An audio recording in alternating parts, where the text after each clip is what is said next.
아무리 그래도 노수가 아이한테 회사 기밀이 들어있는 옷을 벗어주면 어떡해요? 강채은은 추위에 떨고 있는 아이 때문에 본능적으로 옷을 벗어줬다. 그런데 고 팀장은 감성팔라며 채은의 이야기는 듣지도 않았는데 27살 강채은은 새벽 5시 반에 일어납니다. 아직 어둠이 가시지 않은 반지하 방에서 전기장판을 끄고 옆방에 누워있는 양엄마 박미순의 숨소리를 확인하죠. 규칙적으로 들리는 숨소리에 안도하며 조용히 문을 닫습니다. 세수를 하고 머리를 묶는 동안에도 채은의 머릿속은 계산기처럼 돌아가고 있었어요. 이번 달 병원비가 48만 원, 월세가 50만 원, 약값이 12만 원, 통장 잔고는 140만 원, 다음 급여일까지 20일. 계산은 늘 빠듯했습니다. 라온홀딩스 본사 1층 고객 안내 데스크. 채은이 일하는 곳은 그룹 계열사를 모두 합쳐 직원만 3,000명이 넘는 대기업의 얼굴이었죠. 하지만 채은의 명찰에는 계약직이라는 작은 글씨가 박혀 있었습니다. 정규직 전환은 늘 다음 분기로 미뤄졌고 고 팀장은 매일같이 이미지 관리를 강조했어요.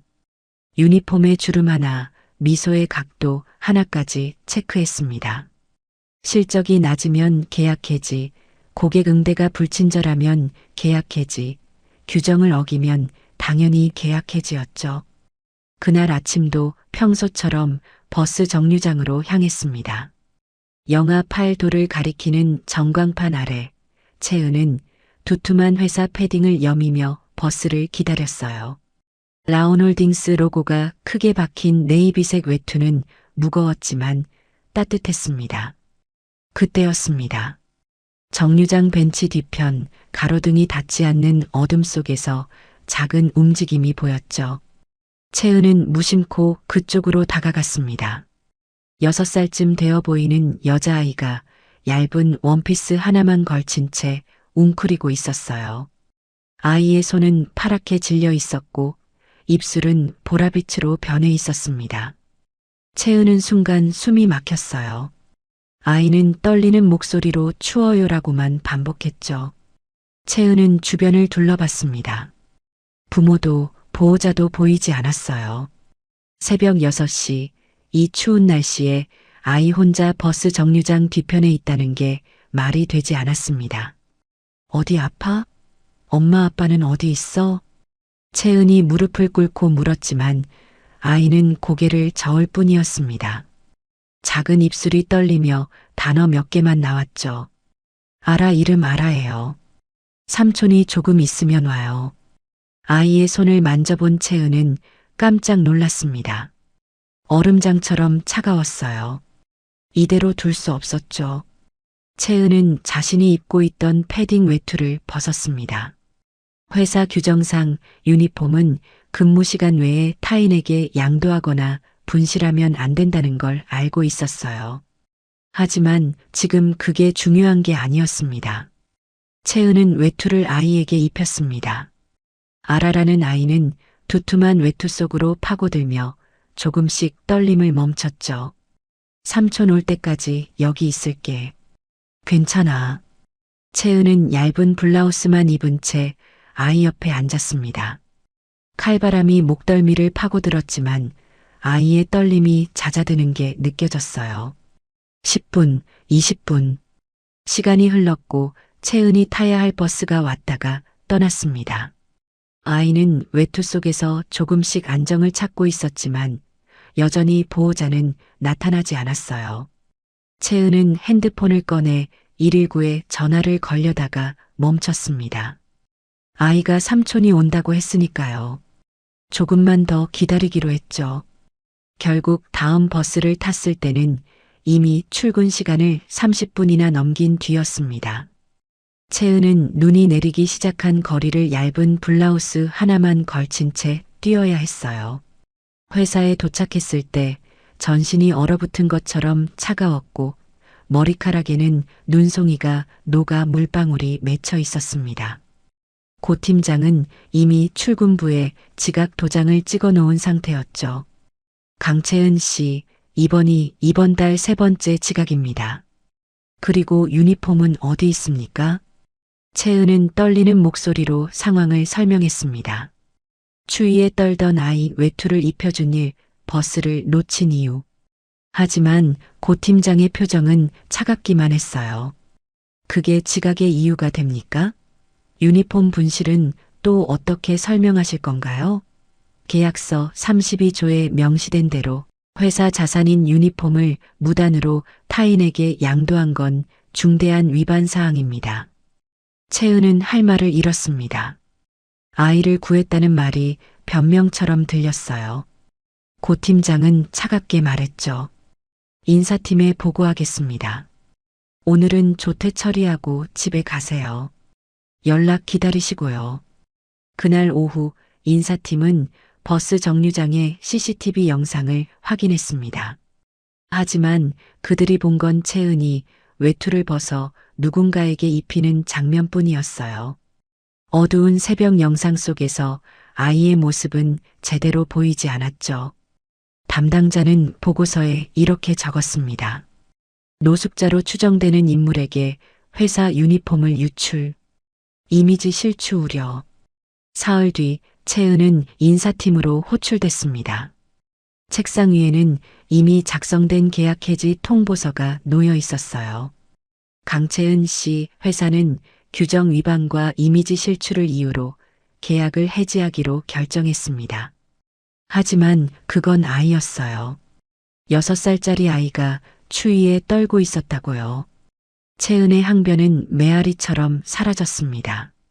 인사팀 과장은 고개도 들지 않은 채 서류에 도장을 찍었죠. 규정은 규정입니다. 개인 사정을 참작할 수 없습니다. 채은은 사직서에 떨리는 손으로 서명했습니다. 집으로 돌아가는 길, 버스 창문에 비친 자신의 얼굴을 봤어요. 외투 하나 벗어준 대가로 직장을 잃었습니다. 양엄마의 병원비, 월세, 약값, 모든 게 다시 불안해졌죠. 하지만 이상하게도 후회는 되지 않았어요. 아라라는 아이의 파란 손과 떨리는 입술이 자꾸 떠올랐습니다. 채은은 창밖을 보며 중얼거렸죠. 그래도 잘한 거겠지. 아이는 따뜻했을 테니까. 해고 통보를 받은 지 사흘이 지났습니다. 채은은 아침마다 구인 사이트를 뒤지며 연락 가능한 곳에 전화를 걸었어요. 편의점 야간 알바, 식당 설거지, 전단지 돌리기. 할 수 있는 일이라면 무엇이든 지원했죠. 하지만 대부분 경력이 부족하다, 나이가 애매하다, 당장 시작 가능한 사람을 찾는다는 이유로 거절당했습니다. 통장 잔고는 하루가 다르게 줄어들었고 양엄마의 약은 이틀치밖에 남지 않았어요. 그날 오후 채은은 파출부 면접을 보러 강남역 근처의 한 가정집을 찾아갔습니다. 낡은 계단을 올라가며 면접 질문을 머릿속으로 예상해봤죠. 왜 이 일을 하려고 하나요? 이전 직장은 왜 그만뒀나요? 대답을 준비하면서도 목구멍이 메어왔어요. 계약직이라도 괜찮은 회사였는데 외투 한 벌 때문에 모든 게 무너졌습니다. 면접은 15분 만에 끝났습니다. 집주인은 채은의 이력서를 훑어보더니 연락드리겠다는 말만 남겼어요. 기대하지 않는 표정이었죠. 채은은 고개를 숙여 인사하고 밖으로 나왔습니다. 거리는 평일 오후답지 않게 붐볐고 백화점 앞 광장에는 사람들이 가득했어요. 채은은 멍하니 그 사이를 걸었습니다.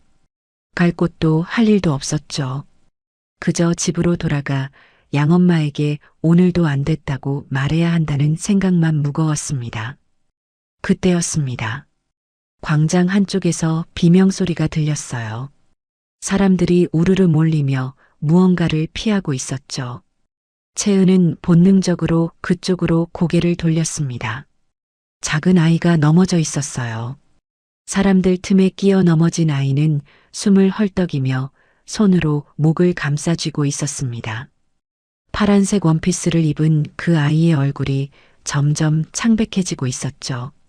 채은은 주저없이 달려갔습니다. 사람들을 해치고 아이에게 다가가 무릎을 꿇었어요. 그 순간 심장이 철렁 내려앉았습니다. 아라였어요. 사흘 전 새벽 버스 정류장에서 만났던 그 아이였죠. 아라는 숨을 제대로 쉬지 못하고 있었습니다. 입술이 파랗게 질려 있었고 작은 손은 공중을 헤매고 있었어요. 아라야, 나야. 저번에 외투 입혀줬던 언니. 기억나? 채은이 아이를 안아 올렸습니다. 아라의 몸은 깃털처럼 가벼웠지만 심하게 떨리고 있었어요. 채은은 사람들에게서 멀어지는 쪽으로 아이를 데리고 갔습니다. 백화점 입구 옆 비교적 한적한 벤치에 아이를 앉혔죠. 아라는 여전히 숨을 가쁘게 몰아쉬고 있었습니다. 천천히, 천천히 숨 쉬어. 괜찮아. 언니가 여기 있어. 채은은 아이의 등을 부드럽게 쓰다듬으며 말했습니다. 자신도 모르게 양엄마가 어릴 적 자신을 달래던 방식이 나왔어요. 아라는 조금씩 호흡을 찾아가기 시작했습니다. 그때 멀리서 급한 발소리가 들렸죠. 아라, 아라야. 검은 정장을 입은 남자 둘이 사람들을 해치고 달려왔습니다.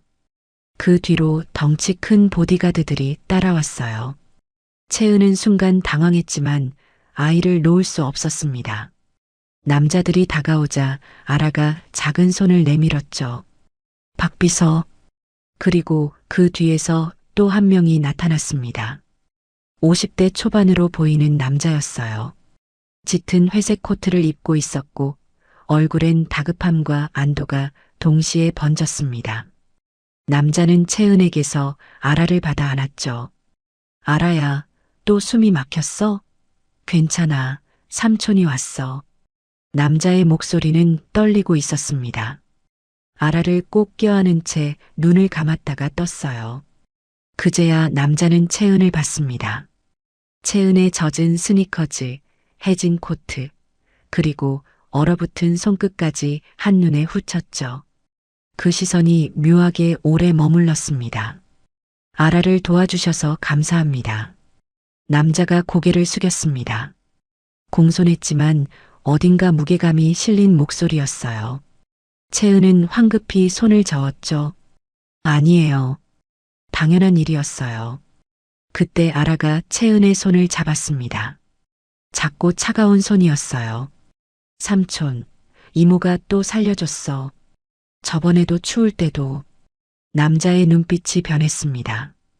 아라의 말을 듣고 다시 채은을 봤어요. 이번엔 더 자세히, 더 오래 들여다봤습니다. 옆에 서 있던 정장 남자, 박비서라고 불린 사람이 조심스럽게 다가와 남자의 귓가에 속삭였죠. 회장님, 저 사람 며칠 전 인사팀에서 보고 올라온 로비 직원 해고 건 그 사람인 것 같습니다. 남자의, 아니 윤도현 회장의 표정이 굳어졌습니다. 그는 채은을 다시 봤어요. 해고 보고서 송 문제사원이 바로 눈앞에 서 있었죠. 노숙자에게 유니폼을 넘겼다는 이미지 실추를 일으킨 직원. 하지만 지금 아라를 구한 사람도 바로 이 여자였습니다. 병원으로 가야겠습니다. 윤도현이 짧게 말했습니다. 아라를 아는 채 차로 향했고 박 비서가 채은에게 물었어요. 같이 가시겠습니까? 아이가 당신을 찾을 것 같습니다. 채은은 망설였습니다. 하지만 아라가 여전히 자신의 손을 놓지 않고 있었어요. 결국 고개를 끄덕였죠. 차 안은 조용했습니다. 뒷좌석에 아라를 안고 앉은 윤도현은 창밖을 보고 있었고 채은은 조수석에 작게 움츠러져 앉아 있었어요. 박 비서가 운전대를 잡고 있었죠. 신호를 기다리는 동안 윤도현은 태블릿을 꺼내 무언가를 확인했습니다. 인사팀에서 올라온 보고서였어요. 강채은, 27세, 계약직 안내데스크, 해고 사유회사 자산 유출 및 이미지 실추. 그 아래 첨부된 CCTV 영상을 재생했습니다. 어두운 새벽, 버스 정류장. 채은이 외투를 벗어 누군가에게 입히는 장면이 나왔어요. 영상은 거기서 끊겼습니다. 하지만 윤도현은 알고 있었죠. 그 누군가가 노숙자가 아니라 아라였다는 걸. 아라가 집을 나가 헤맸던 그 새벽 추위에 떨고 있을 때 이 여자가 외투를 벗어줬다는 걸. 윤도현은 조수석에 앉은 채은의 뒷모습을 봤습니다. 가늘게 묶은 머리, 낡은 코트깃, 그리고 창문에 비친 옆얼굴. 묘하게 익숙한 느낌이 들었어요. 어디선가 본 것 같은, 아니 알고 있어야 하는 얼굴 같았습니다. 윤도현은 고개를 저었죠. 착각일 거라고 생각했습니다. 하지만 가슴 한구석이 불편하게 조여왔어요. 이 여자는 2번이나 아라를 구했습니다. 첫 번째는 외투로, 2번째는 직접 몸으로. 그런데 회사는 그 여자를 문제사원으로 낙인 찍어 내쫓았죠. 자신이 서명한 시스템이, 자신이 만든 규정이 누군가를 이렇게 함부로 버린다는 게 새삼 무겁게 느껴졌습니다. 병원 응급실 앞에 차가 멈췄습니다. 윤도현이 아라를 안고 내렸고 채은도 조심스럽게 따라 내렸어요. 아라는 여전히 채은을 향해 손을 뻗고 있었죠. 채은은 그 작은 손을 잡아주었습니다. 윤도현은 그 모습을 보며 생각했어요. 이 여자가 누구든 아라에게는 이미 특별한 사람이 되어 있다고. 그리고 자신은 이 여자에게 빚을 졌다고. 병원 검사실은 하얗고 차가웠습니다. 아라는 의사 선생님 앞에서 작게 웅크리고 있었어요.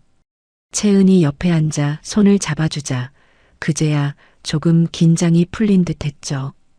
윤도현은 진료실 밖 복도에서 결과를 기다렸습니다. 유리창 너머로 아라의 모습이 보였어요.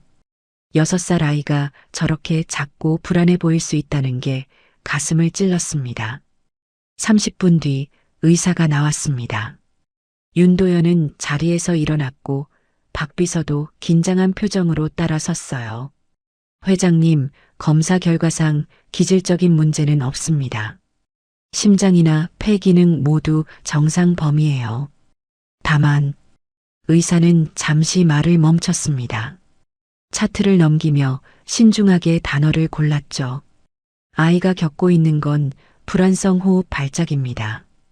극도의 스트레스나 특정 상황에 노출되면 호흡이 가빠지고 공황 증상을 보이는 거죠.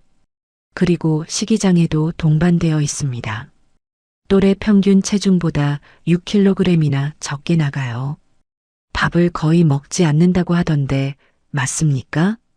윤도현은 고개를 끄덕였습니다. 아라는 집에서 밥을 잘 먹지 않았어요. 영양사가 만든 식단도 비싼 유기농 재료도 소용없었죠. 한 숟가락 뜨다가 숨이 막힌다며 손을 내저었습니다.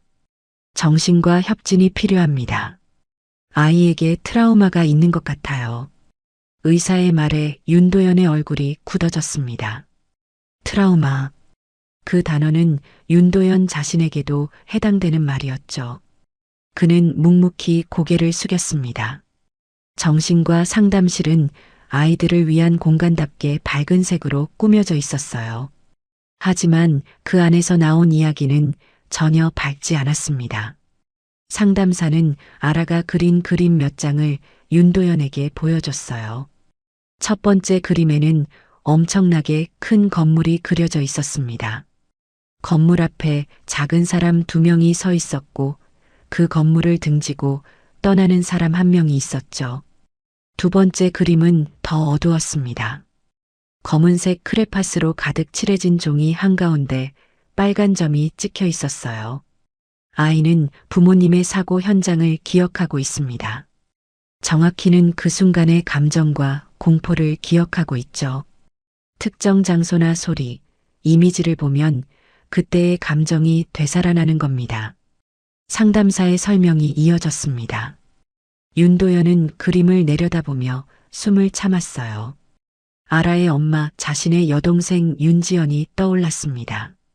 그리고 그날의 전화가 귓가에 울렸죠. 3년 전이었습니다. 라온홀딩스는 대규모 재개발 프로젝트를 진행 중이었어요. 예산은 빠듯했고 이사회는 공사기간 단축을 요구했습니다. 안전관리 예산을 15% 삭감하는 서류가 윤도현의 책상에 올라왔죠. 윤도현은 망설였습니다. 하지만 부회장 윤재범은 강하게 밀어붙였어요. 형님, 이 정도 조정은 업계 표준입니다. 다른 건설사들도 다 이렇게 합니다. 안전은 현장 소장이 알아서 관리하는 거예요. 윤도현은 결국 서명했습니다. 그로부터 2달 뒤 공사장에서 비계가 무너지는 사고가 발생했어요. 현장에 있던 인부 5명이 다쳤고 그중 2명이 사망했습니다. 그 2명이 바로 윤지연과 그녀의 남편이었죠. 지연은 남편이 일하는 현장에 도시락을 들고 갔다가 사고를 당했습니다.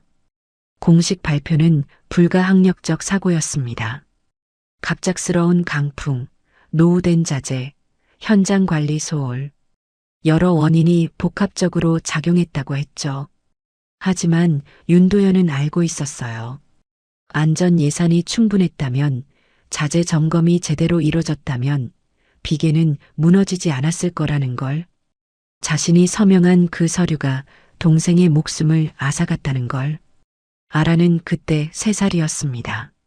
사고 당일 아이는 엄마 아빠와 함께 공사장 근처에 있었어요. 정확한 기억은 없지만 큰 소리와 사람들의 비명, 그리고 무너지는 건물의 이미지가 아이의 무의식 속에 각인됐습니다. 그 이후로 아라는 라온홀딩스의 로고를 보거나 공사장 소리를 들으면 숨이 막혔죠. 윤도현은 아이를 집으로 데려와 키우기 시작했습니다. 하지만 아이를 지키는 방법을 몰랐어요. 그저 아이를 집안에 가두듯 보호했습니다. 밖으로 나가지 못하게 했고 사람들을 만나지 못하게 했죠. 아라는 점점 더 작아졌습니다. 회장님, 상담사의 목소리에 윤도현은 정신을 차렸습니다. 상담사는 조심스럽게 말을 이었어요. 아이에게 필요한 건 안전한 관계입니다. 세상이 무섭지 않다는 걸 경험으로 배워야 해요. 그런데 오늘 특이한 점이 있었습니다. 상담사는 대기실 쪽을 가리켰습니다. 유리창 너머로 채은과 아라가 보였어요. 아라는 채은의 무릎에 기대 앉아 있었고 채은은 아이의 머리를 쓰다듬고 있었죠. 아이가 저 사람을 이모라고 부르더군요. 처음 보는 사람에게 먼저 다가간 건 이번이 처음이라고 들었습니다. 윤도현은 그 장면을 바라봤습니다. 아라는 웃고 있었어요. 환하게 웃는 아라의 얼굴을 본 게 얼마 만인지 기억이 나지 않았습니다. 채은은 무언가 이야기를 해주고 있었고 아라는 고개를 끄덕이며 듣고 있었죠. 그날 저녁 윤도현은 집으로 돌아와 서재에 혼자 앉았습니다. 책상 서랍을 열었어요. 오래된 상자가 나왔습니다. 먼지가 쌓인 그 상자를 오랜만에 열었죠. 안에는 오래된 사진들이 있었습니다. 20대의 자신과 그 옆에 서 있는 여자. 한소정이었어요. 소정은 작은 카페에서 일하던 평범한 여자였습니다. 윤도현이 우연히 그 카페에 들렀다가 만났죠. 소정은 윤도현이 재벌가 아들이라는 걸 알고도 태도가 변하지 않았어요. 그저 자연스럽게 웃으며 커피를 내려줬습니다. 윤도현은 그 미소에 끌렸죠. 2사람은 사귀기 시작했습니다. 하지만 집안은 절대 허락하지 않았어요. 윤도현의 아버지는 소정을 신분에 맞지 않는 여자라고 불렀습니다. 어머니는 내가 회장이 되려면 적합한 배우자가 필요하다며 중매를 주선했죠. 윤도현은 버티려 했습니다. 하지만 경영권 승계 문제가 얽히면서 상황은 복잡해졌어요. 결국 집안의 압력에 못 이겨 소정과 헤어지기로 했습니다. 마지막 만남에서 소정은 울지 않았어요. 그저 조용히 말했죠. 괜찮아요. 당신은 당신 자리에서 잘 버텨요. 나도 내 자리에서 잘 살게요. 그게 마지막이었습니다. 윤도현은 다시 소정을 찾지 않았어요. 아니, 찾을 용기가 없었습니다. 그리고 1년 뒤 소정이 사망했다는 소식을 들었죠. 병원 기록에는 출산 후유증으로 인한 사망이라고 적혀 있었습니다. 윤도현은 상자 속에서 낡은 편지 한 통을 꺼냈습니다. 소정이 남긴 마지막 편지였어요. 편지 봉투에는 도연 오빠에게라고 적혀 있었습니다. 하지만 윤도현은 그 편지를 받지 못했어요. 소정이 보냈지만 집안에서 가로챘고 나중에 유품 정리 과정에서 우연히 윤도현의 손에 들어왔죠. 편지를 펼쳤습니다. 도연 오빠, 나 임신했어요. 오빠 아기예요. 하지만 걱정하지 마세요. 혼자라도 잘 키워볼게요. 오빠는 오빠 자리에서 잘 버텨줘요. 그게 우리가 할 수 있는 최선인 것 같아요. 편지는 거기서 끝이었습니다. 윤도현은 편지를 내려놓고 고개를 감쌌어요. 소정은 혼자 아이를 낳았고 혼자 죽었습니다. 그리고 그 아이는 어디론가 사라졌죠. 윤도현은 평생 그 아이를 찾지 못했습니다. 아니, 찾을 엄두를 내지 못했어요. 그런데 오늘 강채은이라는 여자를 보며 이상한 느낌이 들었습니다. 소정과 닮은 구석이 있었어요. 얼굴 윤곽, 눈빛, 말투. 묘하게 익숙한 느낌이었죠. 윤도현은 박비서에게 전화를 걸었습니다. 강채은이라는 사람, 인적사항 다시 한번 확인해주게. 출생신고, 입양기록, 가족관계, 전부. 알겠습니다, 회장님. 전화를 끊고 윤도현은 창밖을 바라봤습니다. 혹시라는 생각이 머릿속을 떠나지 않았어요. 하지만 동시에 두려웠습니다. 만약 정말 그렇다면 자신은 27년 동안 딸을 버리고 산 셈이니까요. 이틀 뒤 라온홀딩스 본사 20층 회장실에는 긴장한 공기가 흐르고 있었습니다. 인사팀 과장과 고 팀장이 나란히 서 있었어요. 윤도현은 책상 앞에 앉아 서류를 내려다보고 있었죠. 바로 채은의 해고 보고서였습니다. 이 보고서를 작성한 사람이 누구죠? 윤도현의 목소리는 낮고 차갑했습니다. 인사팀 과장이 한 발 앞으로 나섰어요. 제가 최종 결재했습니다만 현장 보고는 고 팀장이 올렸습니다. 윤도현은 고개를 들어 고 팀장을 봤습니다. 고 팀장은 이마에 땀이 맺히고 있었어요. 노숙자에게 유니폼을 유출했다고 적혀 있는데 CCTV 전체 영상을 확인했습니까? 그게 화면이 어두워서 정확히 확인이 어려웠습니다. 어두우면 다른 각도 영상을 요청하거나 현장 조사를 했어야 하는 거 아닙니까? 당신은 단지 유니폼이 사라진 것만 보고 노숙자라고 단정 지었죠. 고 팀장은 입을 다물었습니다. 변명할 여지가 없었어요. 윤도현은 서류를 책상 위에 던졌습니다. 그 사람이 외투를 입혀준 대상은 6살 아이였습니다. 제 조카였어요. 영하 8도 새벽에 혼자 떨고 있던 아이를 구한 사람을 당신들은 문제 사원으로 낙인 찍어 내쫓았습니다. 회의실이 조용해졌습니다. 인사팀 과장은 얼굴이 하얗게 질렸고 고 팀장은 고개를 숙인 채 움직이지 못했어요. 규정이 사람을 지키기 위해 있는 겁니까? 아니면 사람을 버리기 위해 있는 겁니까? 윤도현의 질문에 아무도 대답하지 못했습니다. 그는 의자에서 일어나 창밖을 봤어요. 강채은 씨를 다시 고용하십시오. 회장 저택의 육아 도우미 겸 교육 담당으로요. 급여는 이전 계약직의 2배로 책정하고 계약 기간은 1년으로 하되 아라의 상태에 따라 연장 가능하게 하세요. 박 비서가 즉시 메모를 했습니다. 인사팀 과장이 조심스럽게 물었어요. 회장님, 그런데 다른 직원들이 오해할 수 있습니다.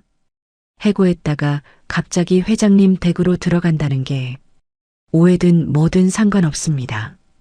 아라에게 필요한 사람이니까요. 그리고 고 팀장. 윤도현이 고 팀장을 돌아봤습니다. 당신은 다음 달부터 지방지사로 발령입니다. 거기서 현장 업무를 다시 배우십시오. 고 팀장의 얼굴이 굳어졌지만 감히 항의하지 못했습니다. 회의는 그렇게 끝났어요. 채은은 전화를 받고 믿을 수 없었습니다. 박 비서의 정중한 목소리가 들려왔어요. 강채은 씨, 라온홀딩스입니다. 회장님께서 제안하고 싶은 일이 있다고 하시는데 내일 오전 10시에 저택으로 방문해 주실 수 있으십니까? 채은은 망설였습니다. 하지만 통장 잔고를 떠올렸어요. 약값을 쌀 돈도 다음 달 월세도 막막한 상황이었죠. 결국 고개를 끄덕이며 대답했습니다. 네, 가겠습니다. 다음 날 채은은 강남 한복판의 고급 주택가로 향했습니다. 높은 담장과 경비실을 지나 저택 안으로 들어서자 입이 벌어졌어요. 정원만 해도 운동장만 했고 건물은 호텔처럼 웅장했습니다. 박 비서가 마중 나와 안으로 안내했죠. 응접실에서 윤도현을 만났습니다. 그는 정장이 아닌 편안한 셔츠 차림이었어요. 채은에게 자리를 권하며 차분하게 말했습니다. 아라를 돌봐주셨으면 합니다. 아이가 당신을 많이 찾고 있어요. 채은은 조심스럽게 물었습니다. 제가 해고된 사람인데 괜찮으신가요? 해고는 잘못된 판단이었습니다. 사과드립니다. 윤도현의 사과에 채은은 당황했어요. 재벌 회장이 자신 같은 사람에게 고개를 숙인다는 게 믿기지 않았죠. 윤도현은 계속 말을 이었습니다. 급여는 월 400만 원입니다. 숙식 제공이고 주말은 자유예요. 다만 아라가 불안해할 때는 주말에도 연락이 갈 수 있습니다. 400만 원. 채은의 귀를 의심했습니다. 이전 급여의 2배가 넘는 금액이었어요. 양엄마의 병원비와 약값, 월세를 모두 감당하고도 남을 돈이었죠. 하지만 채은은 한 가지 걱정이 들었습니다. 저녁 시간은 자유롭게 쓸 수 있을까요? 윤도현은 고개를 갸우뚱했어요. 물론입니다. 왜 그러십니까? 채은은 대답하지 않았습니다. 사실 마트 야간 알바 자리를 알아봐둔 상태였어요. 400만 원은 큰 돈이지만 언제 계약이 끝날지 모르는 일이었죠. 만약을 대비해 추가 수입이 필요했습니다. 채은은 그저 고개를 끄덕였어요. 감사합니다. 열심히 하겠습니다. 그날부터 채은의 이중 생활이 시작됐습니다. 아침 8시에 저택으로 출근해 아라와 시간을 보냈어요.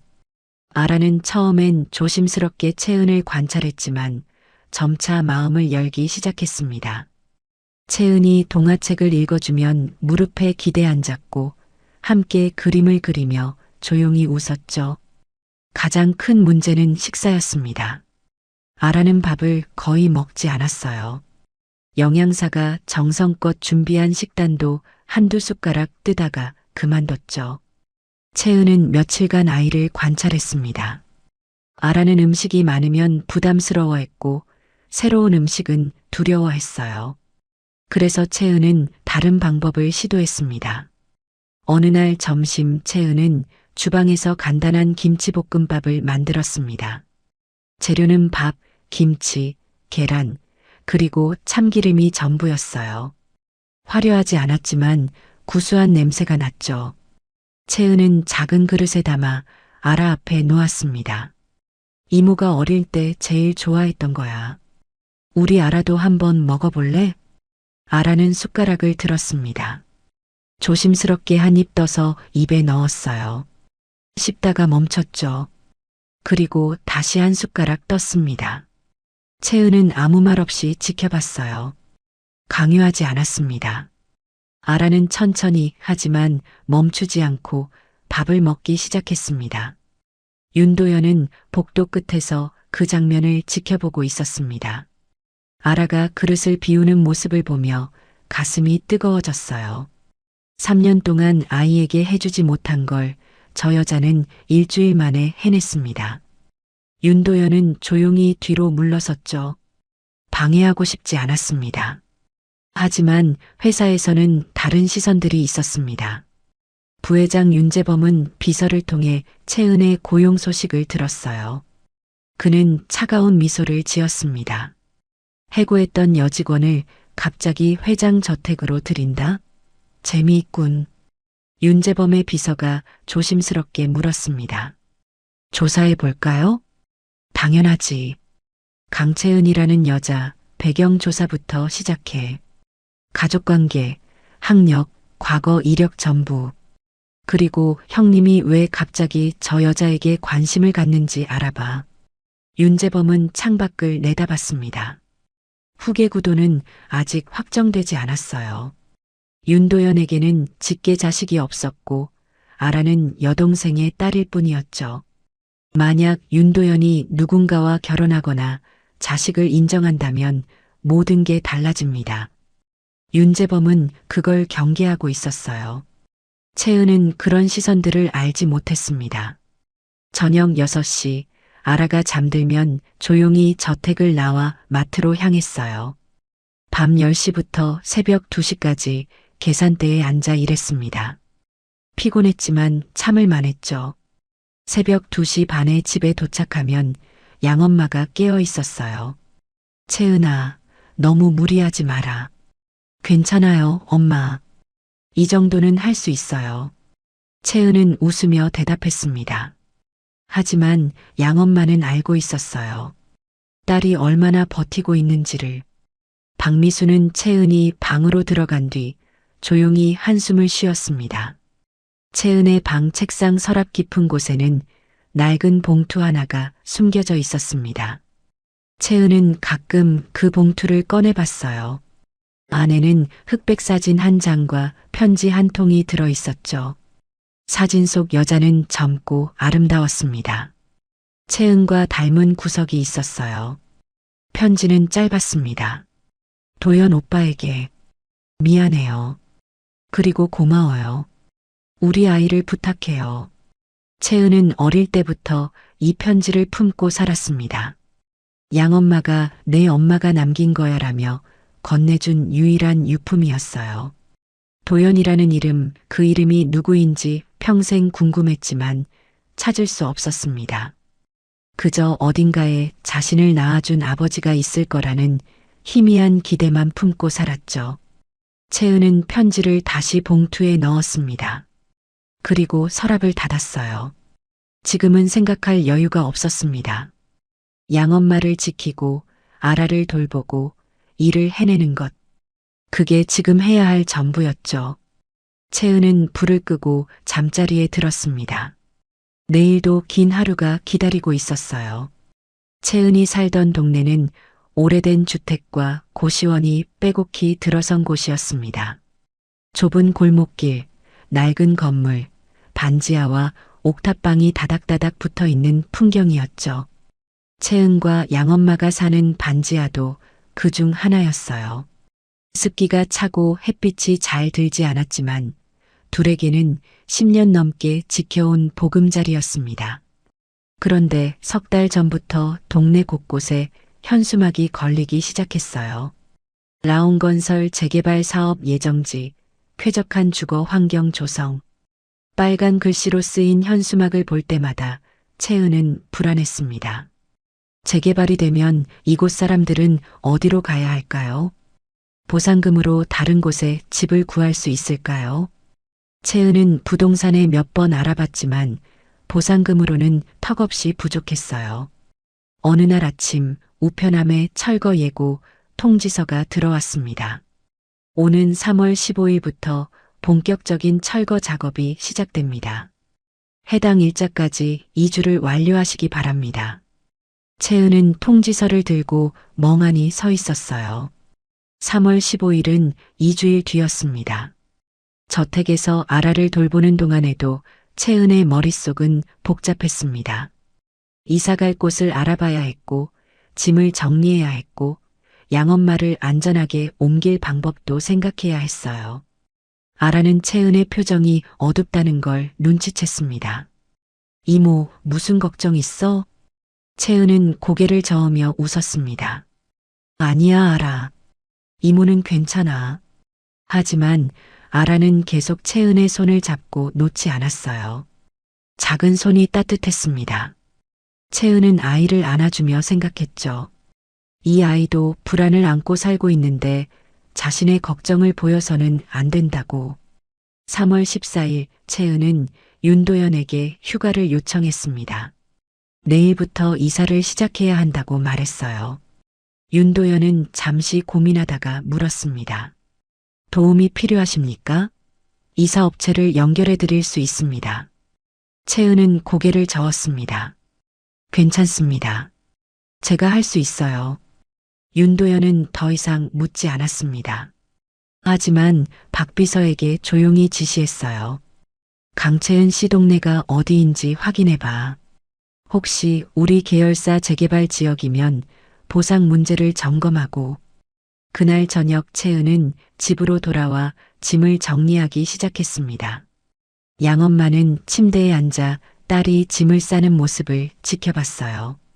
오래된 이불, 낡은 그릇, 추억이 담긴 사진들.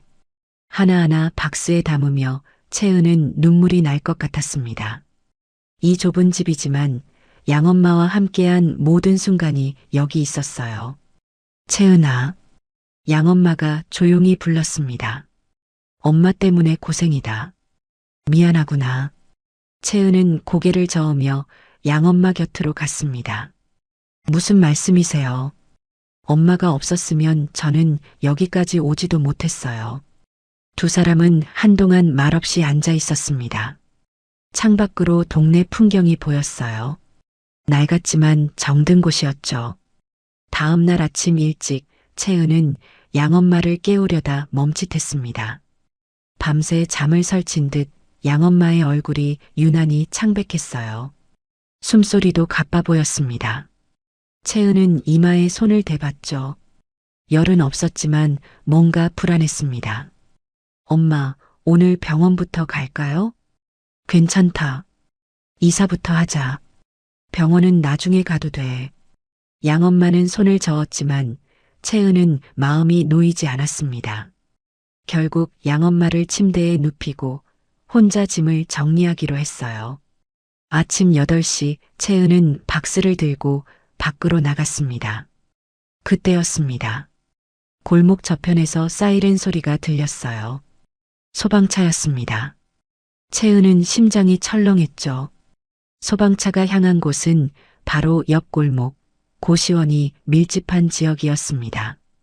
채은은 박스를 내려놓고 그쪽으로 뛰었어요. 고시원 건물에서 연기가 피어오르고 있었습니다. 사람들이 비명을 지르며 뛰쳐나오고 있었어요. 소방관들이 사다리를 세우고 있었고 구급차가 도착했습니다. 채은은 그 광경을 보며 얼어붙었어요. 화재였습니다. 뉴스 취재진이 도착했습니다. 카메라가 현장을 비추기 시작했고 리포터가 마이크를 잡고 서 있었죠. 재개발을 앞둔 이곳 쪽방촌에서 화재가 발생했습니다. 누전으로 추정되는 이번 화재로 현재까지 부상자 5명이 발생했으며 채은은 그 말을 듣고 있다가 문득 무언가 떠올랐습니다. 양엄마. 양엄마가 있는 반지하도 이 건물과 벽 하나를 사이에 두고 붙어 있었어요. 채은은 다시 뛰기 시작했습니다. 그 시각 저택에서는 아라가 거실 텔레비전을 보고 있었습니다. 윤도현이 출근 준비를 하며 옆을 지나가는데 아라가 갑자기 소리쳤어요. 삼촌, 이모네 동네야. 윤도현은 화면을 봤습니다. 뉴스 속보였어요. 라온건설 재개발 예정지에서 화재 발생. 화면 뒤로 라온건설 현수막이 보였고 골목 풍경이 비쳤습니다. 윤도현의 얼굴이 굳어졌죠. 박 비서. 윤도현이 소리쳤습니다. 박 비서가 달려왔고 윤도현은 재킷을 집어들었어요. 차 준비해. 지금 당장. 채은은 연기로 자욱한 골목을 헤치며 집으로 향했습니다. 숨이 가빠졌지만 멈출 수 없었어요. 반지하 입구까지 오자 연기가 스며들고 있었습니다. 옆 건물에서 넘어온 불이 벽을 타고 번지고 있었죠. 엄마, 채은이 소리쳤습니다. 문을 열고 안으로 들어갔어요. 방 안은 연기로 가득했습니다. 양엄마는 침대에서 일어나려다 쓰러진 상태였어요. 의식은 있었지만 혼자 움직일 수 없었습니다. 채은아, 너, 왜? 괜찮아요, 엄마. 제가 있잖아요. 채은은 양엄마를 업었습니다. 몸은 가벼웠지만 계단을 오르는 게 쉽지 않았어요. 연기가 목구멍을 찔렀고 눈물이 계속 흘렀습니다. 한 계단, 두 계단. 채은은 이를 악물고 올라갔죠. 겨우 밖으로 나왔을 때 소방관이 달려왔습니다. 채은은 양엄마를 넘기고 그대로 주저앉았어요. 온몸이 그을음으로 새까맸고 다리에서 피가 나고 있었습니다. 계단에서 미끄러지며 다친 상처였죠. 하지만 채은은 다시 일어나려 했습니다. 가방이 안에 있어요. 소방관이 채은을 붙잡았습니다. 안 됩니다. 지금 들어가면 위험해요. 노트북이랑 약이 있어요. 엄마 약이요. 채은이 울먹이며 소리쳤습니다. 하지만 소방관은 놓아주지 않았어요.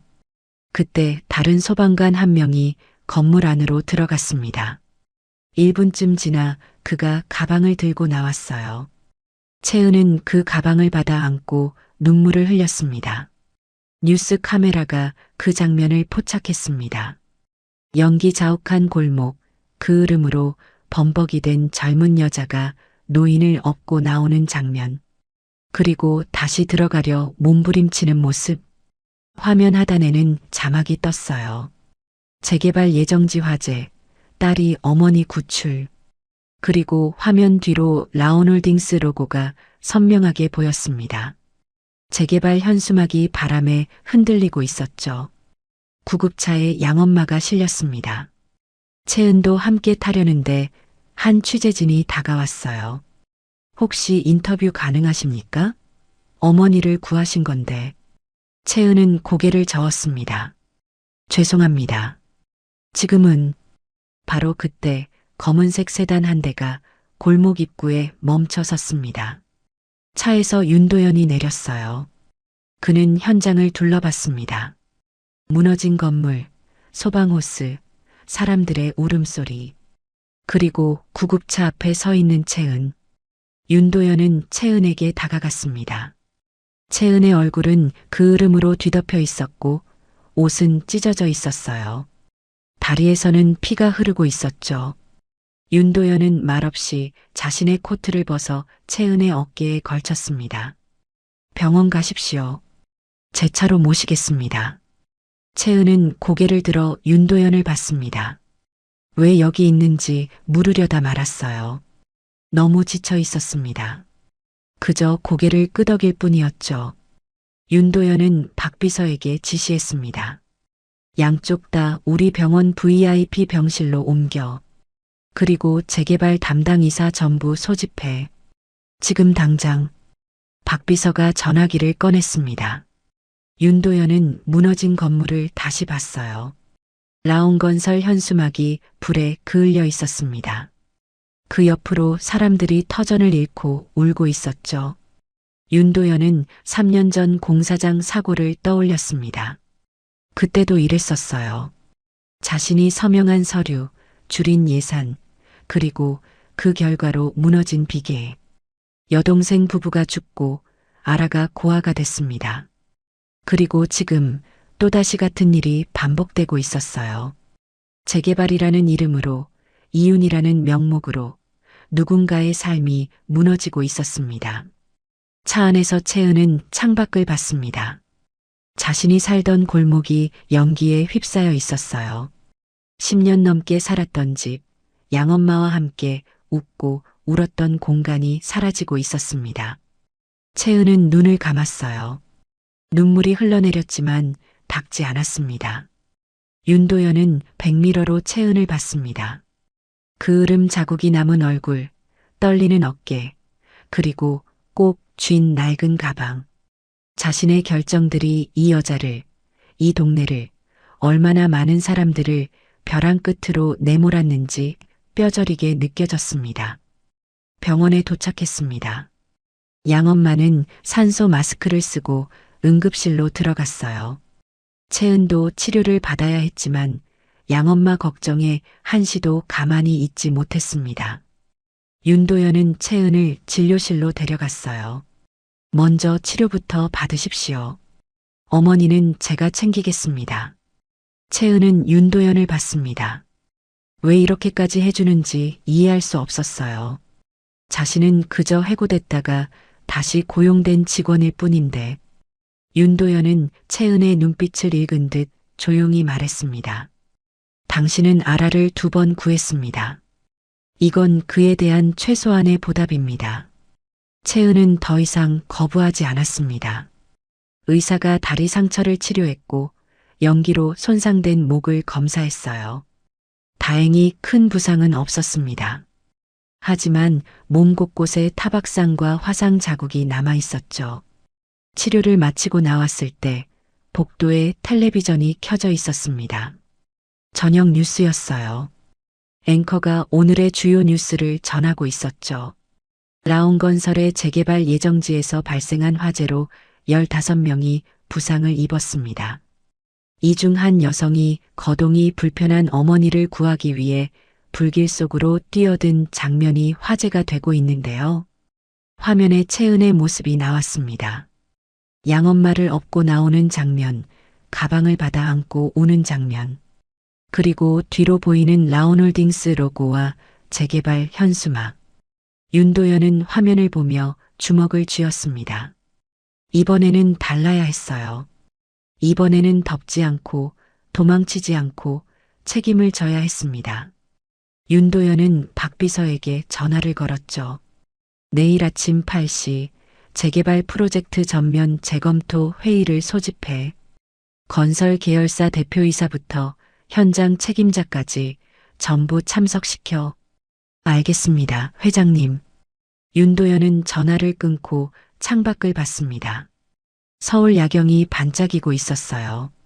화려한 불빛 아래 누군가는 집을 잃고 거리를 헤매고 있었습니다. 윤도현은 그 사실을 이제 외면하지 않기로 했죠. 병원 15층 VIP 병실은 호텔처럼 넓고 조용했습니다. 양엄마 박미수는 하얀 침대에 누워 산소 마스크를 쓰고 있었어요. 의사는 뇌경색 후유증과 폐기능 저하가 심각하다고 했습니다. 당장 수술이 필요하지만 고령에다 기저질환이 많아 위험 부담이 크다는 말도 덧붙였죠. 채은은 병실 의자에 앉아 양엄마의 손을 잡고 있었습니다. 손은 차갑고 가늘었어요. 이 손이 자신을 얼마나 오래 지켜왔는지 생각하니 눈물이 났습니다. 윤도현은 복도에서 의료진과 상담을 마치고 병실로 들어왔습니다. 채은은 고개를 들어 윤도현을 봤어요. 윤도현은 조용히 물었습니다. 수술 동의서에 서명하셨습니까? 채은은 고개를 끄덕였습니다.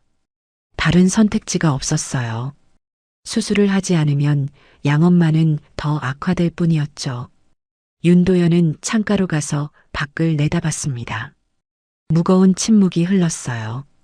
그때 침대에 누워있던 박미순이 희미하게 눈을 떴습니다. 산소 마스크 너머로 작은 신음이 새어나왔죠. 채은은 얼른 일어나 양엄마에게 다가갔습니다. 엄마 깨셨어요? 괜찮으세요? 박미수는 천천히 고개를 돌렸습니다. 그리고 창가에 서 있는 윤도현을 봤어요. 순간 박미순의 눈이 커졌습니다. 떨리는 손이 윤도현을 가리켰죠. 도현, 도련님. 목소리는 가늘고 약했지만 그 말은 분명했습니다. 채은은 깜짝 놀라 양엄마를 봤어요. 도련님? 양엄마가 왜 회장님을 그렇게 부르는 걸까요? 윤도현도 놀란 표정으로 침대 쪽으로 다가왔습니다. 저를 아십니까? 박미수는 천천히 고개를 끄덕였습니다. 산소 마스크를 벗으려 하자 채은이 황급히 말렸어요. 엄마, 마스크 쓰고 계세요. 말씀하시면 안 돼요. 하지만 박미수는 고개를 저었습니다. 마스크를 조금 내리고 가쁜 숨을 몰아쉬며 말했어요. 제가 옛날에 도련님 댁에서 일했습니다. 식모로. 윤도현은 기억을 더듬었습니다. 30년 전 자신이 20대였을 때 집에는 여러 명의 가사도우미가 있었어요. 하지만 얼굴을 하나하나 기억하지는 못했습니다. 그때는 그들을 사람으로 보지 않았죠. 그저 집안일을 하는 사람들일 뿐이었어요. 죄송합니다만 기억이. 윤도현이 조심스럽게 말했습니다. 박미수는 쓸쓸하게 웃었어요. 그러실 겁니다.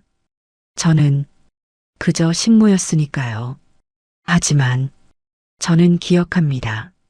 도련님이 소정양과 함께 정원을 걷던 모습을. 소정? 그 이름이 나오자 윤도현의 얼굴이 굳어졌습니다. 채은도 가슴이 철렁 내려앉았어요. 소정? 자신이 평생 품고 다닌 편지 속의 그 이름.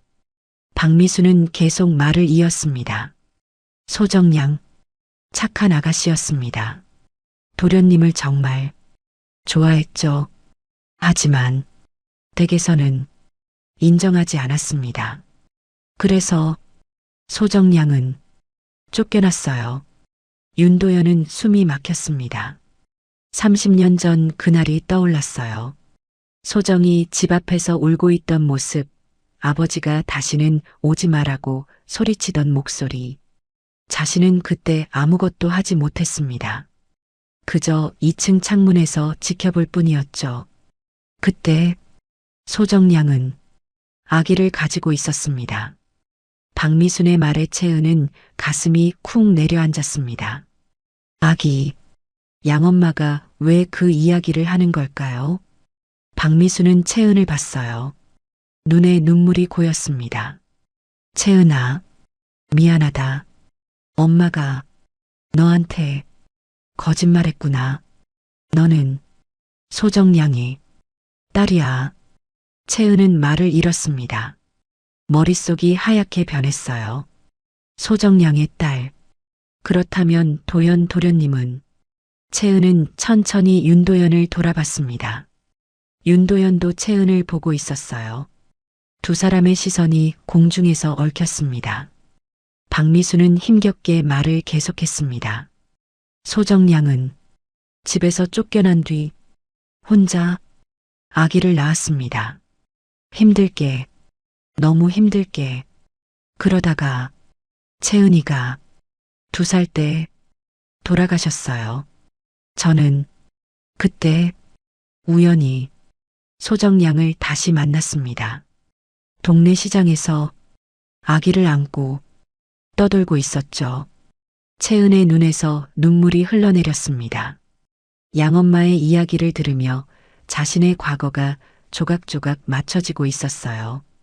고아원에서의 기억, 양엄마 손을 잡고 처음 반지하에 들어가던 날, 낡은 이불 속에서 느꼈던 따뜻함, 모든 것의 시작이 여기 있었습니다. 소정양은 죽기 전에 저한테 부탁했습니다. 채은이를 제발 잘 키워달라고. 그리고 절대로 도련님께는 연락하지 말라고. 도련님은 도련님 자리에서 잘 사셔야 한다고. 윤도현은 벽에 기대섰습니다. 다리에 힘이 풀렸어요. 소정은 혼자 아이를 낳았고 혼자 키우다 죽었습니다. 그리고 자신에게는 연락하지 말라고 했죠. 자신이 얼마나 비겁한 사람이었는지, 얼마나 많은 것을 외면했는지 뼈저리게 느껴졌습니다. 박미수는 채은의 손을 꼭 잡았습니다. 채은아, 서랍 제일 아래 상자가 있다. 거기 내 엄마 사진하고 편지가 있어. 가져가라. 채은은 고개를 끄덕였습니다. 목이 메어 말이 나오지 않았어요. 박미수는 이번엔 윤도현을 봤습니다. 도련님, 이제라도 채은이를 지켜주세요. 제가 못한 일을 도련님이 해주세요. 윤도현은 천천히 다가가 박미순의 손을 잡았습니다. 거친 손이었어요. 평생 노동으로 닳고 다른 손이었죠. 이 손이 자신의 딸을, 자신이 지키지 못한 아이를 25년 넘게 지켜왔습니다. 감사합니다. 그리고 죄송합니다. 윤도현의 목소리가 떨렸습니다. 박미수는 작게 웃었어요. 이제 마음 놓고 갈 수 있겠습니다.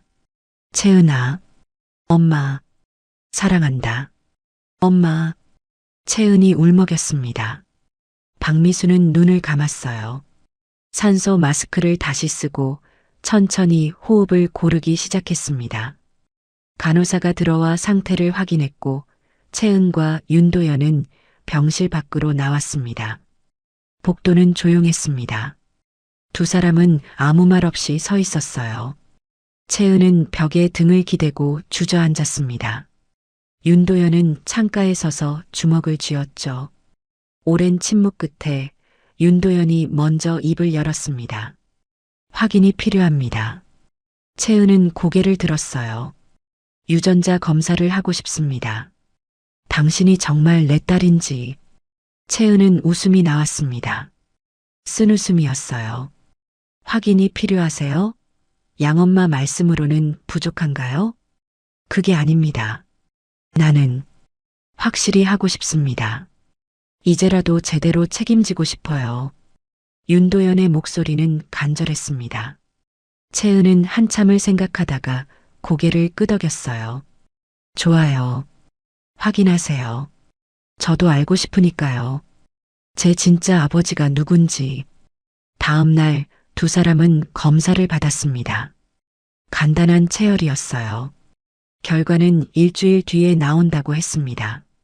그 일주일 동안 채은은 저택으로 돌아가지 않았습니다. 병원에서 양엄마를 지켰죠. 윤도현은 회사와 병원을 오가며 채은을 조용히 지켜봤습니다. 박 비서는 윤도현의 지시에 따라 모든 기록을 조사했습니다. 강채은의 출생 신고, 한소정의 사망 기록, 박미순의 입양 서류. 하나하나 퍼즐이 맞춰졌어요. 한소정은 라온의료재단 산하병원에서 아이를 낳았고 출산 후유증으로 1년 뒤 같은 병원에서 사망했습니다. 강채은은 고아원에 맡겨졌다가 박미순에게 인계됐죠. 모든 기록이 박미순의 말을 뒷받침했습니다. 일주일이 지났습니다. 윤도현은 진료실에서 봉투를 받았어요. 의사가 조심스럽게 설명했습니다. 회장님, 검사 결과가 나왔습니다. 부녀관계 일치율이 99.99%입니다. 유전학적으로 친자 관계가 확실합니다. 윤도현은 봉투를 받아들었습니다. 손이 떨렸어요. 99.99%, 거의 100%. 채은은 자신의 딸이었습니다. 윤도현은 복도로 나왔어요. 채은이 벤치에 앉아 있었습니다. 결과가 나왔습니다. 윤도현이 봉투를 내밀었습니다. 채은은 봉투를 받아 열었어요. 서류를 펼쳤습니다. 복잡한 수치와 그래프가 나왔지만 결론은 명확했습니다. 부녀관계 일치율 99.99%. 채은은 서류를 보며 눈물이 흘러내렸습니다. 27년 동안 궁금했던 답이 여기 있었어요. 편지 속에 도현 오빠가 누구인지, 왜 엄마가 혼자 자신을 낳았는지, 왜 양엄마가 자신을 키웠는지, 모든 것이 이제야 이해됐습니다. 윤도현은 채은 앞에 무릎을 꿇었습니다. 채은은 깜짝 놀라 일어나려 했지만 윤도현이 먼저 말했어요. 미안합니다. 소정이한테도 너한테도 아무것도 지켜주지 못한 죄인입니다. 윤도현의 목소리가 떨렸습니다. 52년을 살면서 이렇게 무릎을 꿇어본 적이 없었어요. 하지만 지금은 그래야만 했습니다. 자신이 저지른 잘못을, 외면한 책임을 인정해야 했죠. 소정이는 혼자 너를 낳았고 혼자 죽었습니다. 나는 그 사실조차 몰랐어요. 아니, 알려고 하지 않았습니다. 겁이 났으니까. 책임지기가 무서웠으니까. 채은은 울면서 고개를 저었습니다. 일어나세요. 이러지 마세요. 너는 27년 동안 아버지 없이 자랐습니다. 반지하에서, 가난 속에서 혼자 버텨왔어요. 나는 그동안 뭘 했습니까? 회장이라는 자리에 앉아서 서류에 사인이나 하고 있었죠. 윤도현은 얼굴을 감쌌습니다. 오열이 터져 나왔어요. 평생 참아왔던 죄책감이 한꺼번에 쏟아졌습니다. 소정에 대한 미안함, 여동생을 잃은 죄책감, 아라를 지키지 못한 자책감, 그리고 채은을 버린 죄송함. 모든 것이 뒤엉켜 그를 짓눌렀습니다. 채은은 윤도현의 어깨에 손을 얹었습니다. 이제라도 알게 됐잖아요. 채은의 목소리도 떨리고 있었습니다.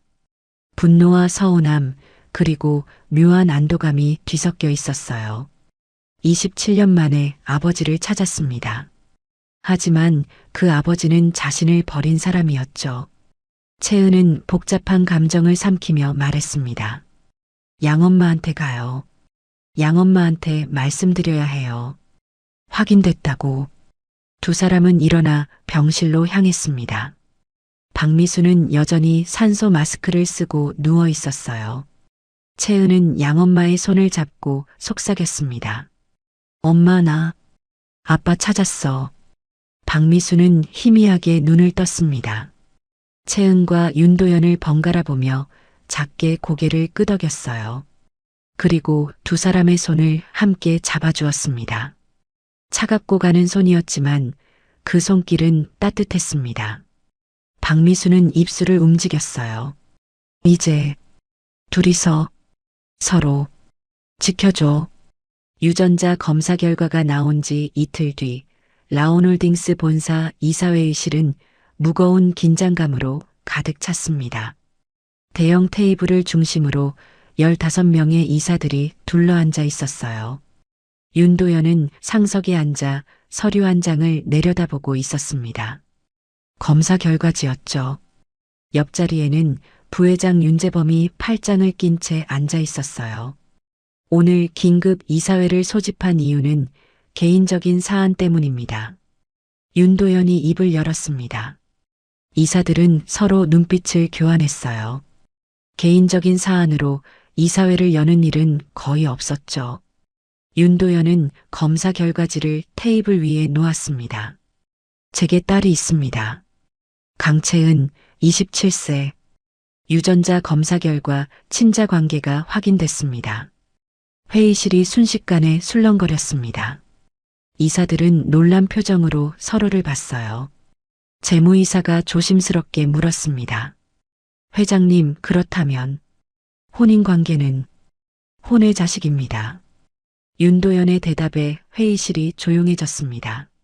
몇몇 이사는 얼굴을 찌푸렸고 몇몇은 당황한 표정을 감추지 못했어요. 윤재범이 비웃듯 말했습니다. 형님, 지금 농담하시는 겁니까? 갑자기 27년 전 혼의 자식이 나타났다? 그것도 확인도 안 된. 확인됐습니다. 윤도현이 냉정하게 끊었습니다. 검사 결과지를 윤재범 쪽으로 밀었죠. 윤재범은 서류를 집어들고 훑어봤습니다. 99.99%. 부정할 수 없는 수치였어요. 이건 가문의 명예에 큰 타격입니다, 형님. 언론에 알려지면 알려질 겁니다. 숨길 생각 없습니다. 윤도현의 말에 이사들이 또다시 술렁거렸습니다. 법무이사가 급히 나섰어요. 회장님, 신중하셔야 합니다. 주가에 영향을 줄 수 있고 경영권에도 문제가. 그게 중요합니까? 윤도현이 테이블을 짚고 일어섰습니다. 목소리에 힘이 실렸어요. 나는 27년 동안 내 딸을 버리고 살았습니다. 그 아이의 어머니는 혼자 아이를 낳고 혼자 죽었어요. 나는 그 사실조차 모른 채, 아니 알려고 하지 않은 채 회장 자리에 앉아 있었습니다. 회의실이 숨죽였습니다. 윤도현은 창밖을 봤어요. 더 이상 외면하지 않겠습니다. 강채은을 내 딸로 인정하고 법적으로 입적시킬 것입니다. 그리고 라온홀딩스의 사회공헌재단 이사장으로 임명할 계획입니다. 형님, 윤재범이 자리에서 벌떡 일어났습니다. 얼굴이 붉게 상기됐어요. 정신 차리십시오. 그 여자가 진짜 형님 딸인지 어떻게 압니까? 돈을 노리고 접근한 사기꾼일 수도 있어요. 검사 결과를 보셨을 텐데요. 검사는 조작할 수 있습니다. 형님, 지금 가문 전체를 위험에 빠뜨리고 계십니다. 윤도현은 윤재범을 똑바로 봤습니다. 차갑고 단호한 눈빛이었죠. 내 딸을 지키는 게 가문을 위험에 빠뜨리는 일이라면 그런 가문은 필요 없습니다. 회의는 그렇게 끝났습니다. 이사들은 불만스러운 표정으로 회의실을 나갔어요. 윤재범만 남았습니다. 그는 윤도현에게 다가가 낮은 목소리로 말했죠. 형님, 후회하실 겁니다. 이틀 뒤 윤재범은 채은을 따로 불렀습니다. 호텔 라운지였어요. 채은은 양엄마 병실에서 급히 나와 그곳으로 갔습니다. 윤재범은 정장 차림으로 소파에 앉아 있었어요. 채은이 자리에 앉자 윤재범은 미소를 지었습니다. 차가운 미소였죠. 강채은 씨, 처음 뵙습니다. 저는 윤재범입니다. 알고 있습니다. 부회장님이시죠? 채은의 목소리는 담담했습니다. 윤재범은 테이블 위에 서류 봉투를 올려놓았어요. 단도직입적으로 말하겠습니다. 이 안에 수표가 들어 있습니다. 50억 원입니다. 채은은 봉투를 받습니다. 만지지 않았어요. 윤재범은 계속 말을 이었습니다. 조건은 간단합니다. 해외로 나가세요. 미국이든 유럽이든 원하는 곳으로 가서 조용히 사십시오. 그리고 윤도현의 딸이라는 사실을 언론에 알리지 마세요. 거절합니다. 채은은 망설임 없이 대답했습니다. 윤재범의 미소가 사라졌어요. 생각 좀 해보시죠. 50억이면 평생 편하게 살 수 있습니다. 어머니 병원비도 충분히. 양엄마는 돈으로 살릴 수 있는 게 아닙니다. 채은이 끊었습니다. 목소리에 분노가 섞여 있었어요. 그리고 저는 돈 때문에 회장님을 찾은 게 아닙니다. 부회장님은 모르시겠지만 관계는 돈으로 살 수도 지울 수도 없어요. 채은은 자리에서 일어났습니다. 봉투를 쳐다보지도 않았죠. 윤재범이 차갑게 말했습니다. 후회하실 겁니다. 재벌가는 당신이 생각하는 것보다 훨씬 냉혹합니다. 이미 충분히 경험했습니다.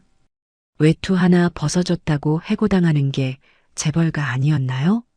채은은 돌아서서 라운지를 나갔습니다. 윤재범은 봉투를 집어들고 구겨버렸어요. 같은 시각 저택에서는 아라가 불안해하고 있었습니다. 채은이 며칠째 집에 오지 않았어요.